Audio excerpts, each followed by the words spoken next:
up. And the old church said, prove you in your right mind every chance.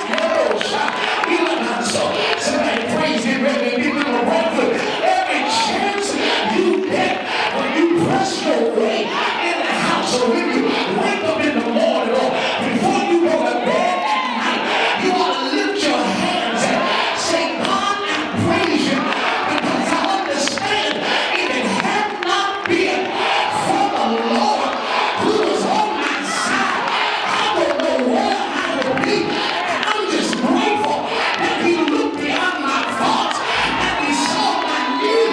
So when I praise him, it's not because I feel like it, but I'm praising him because I understand he's always wise.